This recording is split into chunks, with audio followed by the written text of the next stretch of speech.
안녕하세요. 좋은 가정 길라잡이 박현숙입니다.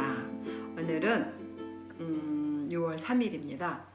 어떻게 하면은 동생을 좋아하게 만들까? 지금 3일 됐습니다. 앞으로도 좀 나옵니다. 계속 보시면 큰 도움이 될 거예요. 왜냐면은 둘째 아이, 셋째 아이 이렇게 동생이 태어났는데 너무 힘들어한다는 거예요. 큰아이가.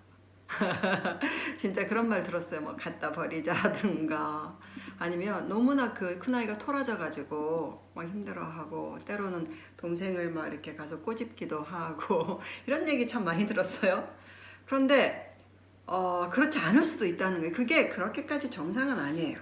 오늘은 그래서 어떻게 하면 이렇게 동생이 좋아요 이렇게 고백할 수 있는지, 그래서 오늘은 동생을 좋아하게 하는 또 다른 방법들에 대해서 저희 가정에서 한 것들을 좀 나누겠습니다. 둘째 아이가 태어났을 때 우리 부부는 역할을 분담했다. 이때 가장 정말 육아에 절실하게 아주 깊숙이 들어와야 되는 것이 아빠예요. 왜냐하면은 지금은 엄마가 출산할 때 대부분 조리원에 들어가잖아요. 그러니까 큰아이는 하루아침에 엄마랑 떨어져야 되는 거예요. 엄청 힘들 것 같아요, 진짜. 마음이 아프네. 저희 때만 해도 조리원이 없었답니다, 여러분. 그래서 뭐 3일 입원하고 아니면 하루 입원하고, 아니 저는 입원 안 하고 바로 집으로 온 적도 있어요. 그러니까 엄마가 집에서 그렇게 부재가 아닌데 요즘은 아예 2주 정도는 조리원에 있잖아요, 대부분. 그러니까 큰아이 입장에서는 너무 힘들죠, 진짜. 그럴 때 아빠가 딱 등장을 하셔야 돼요. 그래서 큰아이와 아빠가 둘만의 시간을 가지면서 절실히 친해지는, 어떻게 보면 좋은 시간이 될 수 있어요. 왜냐하면 자녀 양육은 절대 엄마만 하는 게 아니에요. 아빠랑 같이 하는 거죠. 그래서 자녀에게는 부모가 있는 거잖아요. 부가 참여할 아주 절호의 기회다 이렇게 생각하시고 아빠 역할을 잘 하시면 돼요. 정말 그런 분 많이 만났어요.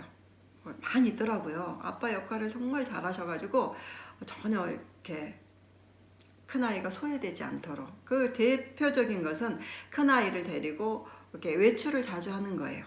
어제 얘기했듯이 저희 남편이 큰아이가 서점을 좋아하니까 서점을 데리고 갔다고 했잖아요. 뭐 서점 말고라도 큰아이가 좋아하는 곳들을 데리고 다니면서 이렇게 둘만의 시간을 갖는 거죠. 둘만의 시간. 뭐 무슨 나는 뭐 사자가 보고 싶었는데 그러면 뭐 사자 보러 간다거나, 아니면 나는 아빠랑 축구하고 싶었어요 그러면 축구를 한다거나, 또 그 정도 못하고 더 어리면 아빠가 집에서라도 외출 안 하더라도 이렇게 책을 많이 읽어준다거나 아니면 몸으로 같이 막 놀아준다거나 이런. 그래서 아빠가 너무 좋아요. 대부분 그러잖아요. 아빠들이 왜 엄마만 좋아해 막 이러잖아요. 아이들 어렸을 때는. 그런데 아빠를 좋아하게 하는 절호의 기회가 됐다 이렇게 생각하시면, 그것이요 아빠에게만 좋은 게 아니고 아이에게 깊은 안정감을 주죠. 엄마의 부재여서 너무 힘들었는데 아니야, 아빠가 있었어 그러면서 깊이 아빠를 평생 좋아하게 하는 계기가 될 거예요. 아빠들은 이 기회를 놓치지 마시기 바랍니다. 그래서 아빠 역할이 중요하다. 갓 태어난 동생 때문에 엄마와 놀 시간이 줄어든 큰아이를 데리고 아빠가 자주 외출했다. 그때마다 작은 선물을 하나씩 사주며 엄마 아빠는 여전히 너를 사랑한다고 말했다. 그러니까 두 번째예요. 첫 번째는 아빠와 더 좋은 시간을 많이 갖는다. 두 번째는 사랑을 더 많이 큰아이에게 표현을 해주셔야 돼요. 아빠도 선물을 사주면서 외출하면서 놀면서 아빠는 너가 너무 좋다 뭐 이렇게 고백을 하고, 엄마도요 전화를 하든지 무슨 영상을 하든지 큰아이를 잊으면 안 돼요. 출산하고 참 힘들죠. 사실 몸도 힘들고 여러 가지 피곤하고 하지만 큰아이를 꼭 기억하셔야 돼요. 사실 기억하죠. 엄마들은 마음 아프죠. 마음만 아파하지 마시고 그거를 표현하셔야 돼요. 그래서 영상이나 뭐 이렇게 보내면서 또는 목소리로라도 엄마가 너를 너무 사랑해, 너에게 너가 기대했던 그동안에 너가 뱃속에 있을 때부터 기도해줬던 그 아들 그 동생이 태어나서 잠깐 여기 있다가 동생하고 같이 갈 거야 기대해라 이건 다 너가 기도해주고 기다려주고 한 덕분이란다 뭐 이렇게 그리고 너가 지금 엄마랑 떨어져 있는 기간은 너가 있잖아 동생에게 양보한 시간이야 그래서 너는 정말 훌륭해 뭐 이렇게 동생에게 사랑 표현을 더 많이 해준다. 큰아이는 저희 집은 사실 그래서 동생을 너무 좋아하는 거죠. 제가 딸에게 물어봤다 했잖아요. 근데 딸이 그러는 거예요. 당연히 동생이 좋죠. 여러 가지 얘기 중에 한 가지가 가장 큰 거 뭐냐면 나는요 동생의 가장 가족 같은 친구예요 그러는 거예요. 아니죠 가족인데 이미 그러더라고요. 그 정도로 동생이 친구가 된 거예요. 그래서 그 친구가 너무 좋은 거죠. 진짜 동생은 자기 인생의 선물이다 이렇게 생각하더라고요. 자, 큰아이는 동생을 무척 예뻐했다. 조심스레 손과 발을 만져보고 머리도 쓰다듬었다. 이게 중요합니다. 자, 동생을 데리고 딱 이제 집에 와서 대면을 했는데 당연히 만져보고 싶고 너무 신기하고 기대가 되고 호기심이 발동하죠. 큰아이는. 그래서 자꾸 손도 만져보고 싶고 얼굴도 만져보고 싶고 그러는데 그때 부모의 또 주변 사람들의 태도가 중요해요. 만지지 마! 그러면 안 돼요. 저리 가! 뭐 이렇게 엄청난 거절감을 느끼겠죠.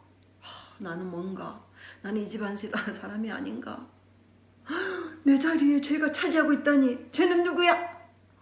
엄마가 선물이라고 했는데 선물이 아닌 것 같아 뭐 이렇게 되는 거예요. 그래서 그렇게 하지 마시고 이리 와봐 너 동생 만져볼래? 더 만져보게 하셔야 됩니다. 손도 만져보고 얼굴도 만져보고 그 다음에 아이를 목욕시킬 때는 다리도 만져봐라 하고 이렇게 같이 여기 좀 씻겨줄래? 이렇게도 하고 참여를 시켜주세요. 문제는 잘 안아보게도 하고 조심스럽게 같이 이렇게 안으면서 무슨 말이냐면 동생을 안아보게 만져보게 하세요. 그런 얘기가 있더라고요. 모성애라는 것은 왜 생기냐면 엄마가 뱃속에서부터 혼연일체 밀착돼 있잖아요. 완전 안에 있잖아요. 그래서 그때부터 모성애가 생겨요. 그래도 덜 생겨요. 그럴 수 있죠 심리적으로. 그런데 출산을 할 때 또 확 생겨요. 그 다음에 어쩔 수 없이 모유나 분유를 먹이기 위해서 안고 먹이죠. 여러분 꼭 안고 먹이는 게 그렇게 중요해요. 그래서 분유도 안고 먹이라는 게 얼마나 많이 얘기합니까? 왜냐하면 이렇게 스킨십 있죠. 한마디로 그냥 우리말로 그냥 스킨십이란 말이 원래는 맞지 않는 말이라 하지만 우리는 그냥 통용하는 말이죠. 스킨십에서 뭐가 생기냐면 호르몬이 분비돼 가지고 이런 모성이 생겨요. 그래서 혹시 아이하고 많이 떨어져 있다거나 여러 가지 원인으로 태어나자마자 떨어져 있을 수 있죠. 뭐 아프다거나 인큐베이터에 들어가야 된다거나 이럴 때 그래도 돌아온 다음에 많이 만지시고 안아주시고 더 많이 스킨십 하셔야 돼요. 자, 그런데 부성애라는 것은 그래서 이 모성애라는 건 선천적인 것이 돼요. 근데 부성애라는 것은 선천적인 게 아니라는 이론이 있습니다. 왜냐하면 아무런 아이가 태어나는데 참여 안 했잖아요. 이렇게 스킨십이 안 돼 있잖아요. 그래서 부성애가 많이 생기게 하려면 어떻게 하냐면 아빠가 많이 안아줘야 돼요. 많이 안고 만져주고 쓰다듬어주고 이렇게 하셔야 돼요. 그래서 제가 늘 얘기하는 것은 임신 중에도 아빠의 기도가 그렇게 중요해요. 왜냐면 그 엄마 배에다 손을 얹는 게 결국은 아이에게 손을 얹는 거잖아요. 스킨십이에요. 그렇게 중요합니다. 그래서 마찬가지예요. 큰아이들도 자기 동생을 많이 만져보고 쓰다듬어주고 이렇게 하도록 더 권해야 됩니다. 절대 저리가 만지지 말라 했지 이렇게 하지 마세요. 자꾸 그러니까 몰래 와서 꼬집는 거예요. 그렇지 않으려면 엄마 아빠가 있을 때 이렇게 쓰다듬으면 돼 이렇게 가르쳐 주시면 조심스럽게 그러면 그걸 따라서 하면 엄마 아빠 없을 때도 조심스럽게 쓰다듬을 거예요. 그래서 자꾸 쓰다듬어야지 그 동생을 사랑하는 감정도 더 많이 생겨요. 그 다음에 그러다가 배 위에 손을 얹고 이거는 동생의 배 위에요. 배 위에 손을 얹고 자기 동생을 건강하게 자라게 해달라고 기도하곤 했다. 동생이 좀 아팠어요. 둘째가. 태어나서 조금 있다가 그랬더니 뭐 그래서 우리 둘이만 막 부부끼리만 기도한 게 아니에요. 큰아이랑 같이 세 명이 같이 아이의 배우에 손을 얹고 같이 기도했어요. 그러면서 마지막이 아니죠. 다음은 뭐냐면 기도를 같이 하는 거예요. 아플 때만이 아니라 저녁에 자면서 기도하고 또 아침에 일어나서 기도하고 이러잖아요. 그때 같이 참여시키세요. 언제든지 동생이 있잖아. 더 건강하게 자라야 되는데 이 부분을 좀 기도가 필요하네. 너는 동생에게 기도해 줄게 뭐라고 생각해? 이렇게. 밥을 잘 먹게 기도할까요, 엄마? 그럼 맞아. 이렇게. 근데 동생은 왜 이렇게 조그매요? 언제 커요? 그럼 동생이 무럭무럭 건강하게 자라도록 같이 기도할까? 이렇게 막 같이 기도 제목도 큰아이에게 들으면서 같이 기도를 해보세요. 그럼 또 영적으로 이 아이가 나에게 너무나 소중한 아이가 되는 거죠. 그러면서 아이가 건강하게 자라는 거 보면서 역시 내 기도가 응답됐어 하면서 동생을 더 좋아하게 되고 동생에 대한 애틋한 마음이 생기는 거죠. 자, 그 다음에 동생을 키우느라 수고하는 엄마도 많이 도와주었다. 이것도 아주 중요합니다. 육아에 큰아이를 소외시키지 마시고 반대로 참여를 시키는 것입니다. 그래서 동생을 좋아하게 하는 또 다른 여러 가지 방법이 이렇게 있는 거예요. 자, 어떻게 참여시켰냐면 저희는 목욕할 때도 있잖아, 엄마가 정말 이게 엄마도 어떻게 해야 될지 잘 모르겠어. 그런데 있잖아, 엄마가 이거 목욕물을 받아 놓을 테니까 너는 비누를 좀 가져다 줄래? 이렇게. 자, 엄마 그 아기 방수 패드 있잖아요. 그거 좀 깔아줄래? 새해 기저귀 좀 가져다 줘봐. 이렇게. 그럼 막 얘들은 너무너무 좋아하더라고요. 막내 키울 때 정말 막 어떻게 했냐면 형아 누나가 서로 막 내가 하고 싶어요. 내가 도와줄게 엄마 이러면서. 그래서 실제로 도움이 돼요. 정말 큰아이가 있는데 둘째 아이를 키울 때는 정말 개미 손이라도 빌리고 싶잖아요. 우리 엄마들은. 그럴 때 아이들을 오히려 참여시키면 도움도 받고 아이들은 그래서 이런 말을 하는 거죠.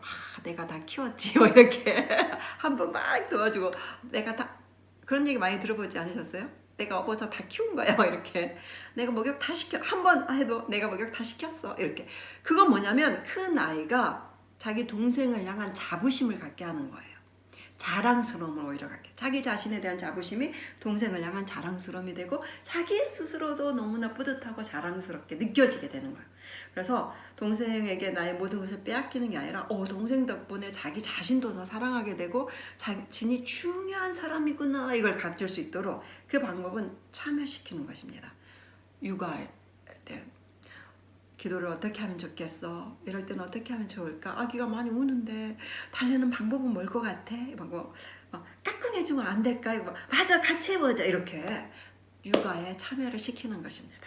그러면 동생을 좋아하지 않을 수 없게 돼요. 그래서 그 입에서 나는 동생이 좋아요 이 말이 나오게 됩니다. 오늘의 외출. 큰아이하고만 둘이 놀러 간다. 제가 여러 가지 한 5개 정도 나눴죠. 그것 중에 하나라도 실천을 해보는데 꼭 아빠가 큰아이의 육아에 동참할 기회다. 또 친해질 수 있는 기회다. 이렇게 하시고 그 다음에 사랑 표현을 더 많이 한다. 그 다음에 자꾸 이렇게 안아주게 하고 만져보게 하고 그 다음에 기도를 하게 하고 그 다음에 아예 육아에 동참을 시킨다. 이런 얘기를 오늘 했습니다.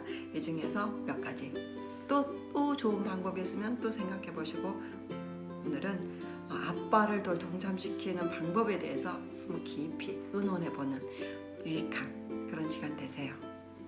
감사합니다.